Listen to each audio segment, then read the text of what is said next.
c'est que finalement le juif religieux craint Dieu. C'est-à-dire il sait qu'il fait partie non pas d'un peuple élu, mais d'un peuple choisi, pour être une avant-garde morale, pour guider l'humanité, et qu'en réalité, son châtiment régulier est qu'il ne s'est pas montré à la hauteur de l'élection divine. C'est-à-dire que Dieu le punit en permanence parce qu'il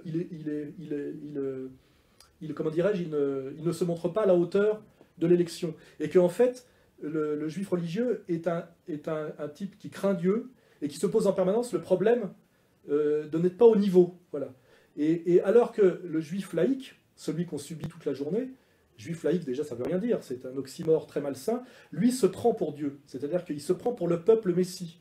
Et lui c'est l'arrogance totale, et qui en dernière instance, on le remarque, une arrogance tribale. C'est-à-dire, je suis juif donc je suis supérieur, voilà. Hein, et vous me devez l'allégeance parce que j'ai des prix Nobel et parce qu'il y a eu la Shoah. Voilà. Et en fait, il y a un contresens total entre le peuple choisi du juif orthodoxe, qui lui est un combat avec lui-même pour s'élever au niveau comment dirais-je, pour être à l'image de Dieu, ce qui est un travail permanent d'étude et de modestie, et le juif laïque, donc on subit toute la journée en France, qui se prend pour Dieu, c'est-à-dire qui a intégré finalement, l'air de rien, un espèce de suprémacisme tribaliste qui fait un être d'un narcissisme inouï, d'une arrogance inouïe et d'un mépris inouï. Voilà. Et je dis donc, comme le dit bien Atzmon, le problème aujourd'hui, c'est le juif laïque. Hein. C'est-à-dire celui qui se prend pour un élu alors qu'on n'a pas voté, c'est-à-dire qu'il pense qu'il a le pouvoir et qu'il a en lui, je dirais, le divin. Donc il n'a rien à chercher, tout est en lui.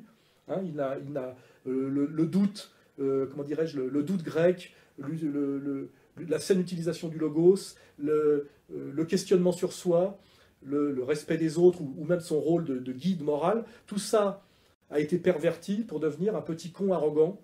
Et donc là, je rejoins finalement, après la lecture de la lettre d'Aaron et du livre de Atzmon, que finalement, le problème n'est pas le juif religieux ou le juif déjudaïsé, qui est un citoyen d'origine juive, c'est bien l'arrogance de ce juif laïque, dominateur et tribaliste, qui finalement ressemble aux élites israéliennes actuelles, hein, les Netanyahou Lieberman, qui n'ont rien de religieux, et qui ressemble un peu à la clique de dominateurs qu'on a aujourd'hui en France, qui méprisent le goïm et qui trahissent le judaïsme authentique.